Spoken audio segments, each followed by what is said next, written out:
Since CWL is just around the corner, we want to give you 3 of the best attack strategies that you'll want to use at Town Hall 13 for 3 stars, where we will go step by step to helping you 3-star with them. First things first, let's start with our first army, the Queen Charge Hybrid, a very strong army that pretty much works on almost any base. Basically, you want to start this off by setting up the funneling and Queen Charging into the base.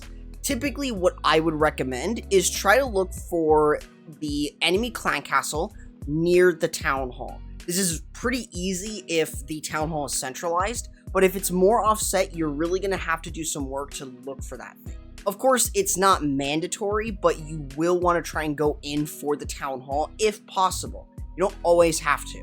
Otherwise, you always want to rage up your queen as you're going into a lot of fire, say the town hall and an expo. That's going to do a lot of damage, so you want to make sure that you're able to take advantage of that.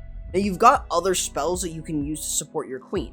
Free spells are pretty much what you're going to use more often than not, especially if there is a single target inferno. Now, of course, you can also bring in the use of an invisibility spell, but that is sometimes situational, and freeze might just always be better. Otherwise, you just really want to make sure that you're keeping your queen raged up, and of course, you're freezing up defenses, specifically single infernos, that'll help your queen get through faster. Now from here, you pretty much set up one side of your funnel. You can pretty much send in your hybrid, then send in your secondary funnel. What I mean by this is you can send in the hybrid, especially if you know that there are some buildings missing, so you can have an artificial funnel, but then you could use your king and siege barrack to then create much more of that. And basically, you're able to get a ton of value off of this. The secondary funnel is just using the siege barrack and the king with the wizards and the P.E.K.K.A. from the siege barrack, while you've got the miners and the hog riders moving in. An early heal is really good, alongside using a Grand Warren ability as you get deeper into the base, usually after you get past the core, and that way you can really take advantage of that with the Royal Champion and the miners. Keep in mind that you will probably find spring traps, and well-placed spring traps will cause this strategy to do a lot less damage.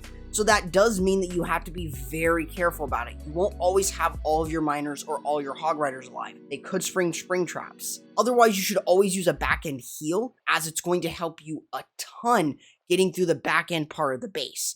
And even if you don't have too many miners left or hog riders, you might still have your heroes, and that is the biggest thing. Still having the Royal Champion up is incredibly important, as what you'll be able to do is easily clear out other defenses like a scattershot. Otherwise, the attack is pretty much done, and you'll be able to get cleanup like that, and it's a really strong strategy, which is why I recommend it. Now, of course, we cannot forget the Super Bowler Smash. This is an incredibly strong army that works really well on almost, or pretty much every base. So, for starters, you are going to be using the Flame Flinger and the Warden Walk. You're basically going to use the Flame Flinger on one side, so typically be careful of mortars or expos. Otherwise, the Flame Flinger will have free reign to everything. You might also want to be very careful of heroes, but typically it won't get close to that point, so you'll be fine. Otherwise, the Warden Walk is going to establish the other side of the funnel. Typically there, I would always recommend trying to go in for an area where you're not having to worry about a single inferno, but it can be doable, but you need that single to go down sooner rather than later. So you might want to sacrifice some balloons to go in there with a rage, and that way it takes it down. But you just really want to make sure that you are prioritizing it, otherwise you're going to lose your warden ability. You have to invest spells like a rage and freeze spells that could be used for the Super Bowlers to help the warden get through a single, and if not, he's unfortunately going to lose the ability, which can be a pretty significant blow when you're talking about Super Bowlers. But of course, it's doable since Super Bowlers still under rage do massive damage. So pretty much once you have set the funnel on 2 different sides, you can start to send in your tanks like the Yetis, but if you're not bringing that, the Super Bowlers. You want to make sure that you are using a rage spell early on. This is to pretty much start dealing a ton of damage. You're going to be able to deal a lot through, but you want the healers to stay on the Super Bowlers. They don't have the invincibility, but they will have the healers, which you need to keep on them. Otherwise, you want to make sure that they're able to kind of move all the way across the base towards the Town Hall, including if they activate it, which is why I typically recommend having free spells, but it's still doable. Otherwise, you will want to use the Royal Champion on the back end. This can support your Super Bowlers, and even when you don't have the ability and a decent chunk of your Super Bowlers or all of your Super Bowlers die out, you'll still be able to 3-star the base, thanks to pretty much them just being so powerful under Rage. So realistically, even without the Warren ability, it can still be done. So that is something that might happen as a mistake, but is honestly very easy to fix up and get the 3-star with. You just need to keep in mind that, of course, you need the Super Bowlers to swiftly move through and stay raged up alongside the healers to be an absolute powerhouse. Now, of course, the best attack strategy at Town Hall 13 is the Blizzard Lalo. It's super flexible against every single type of base.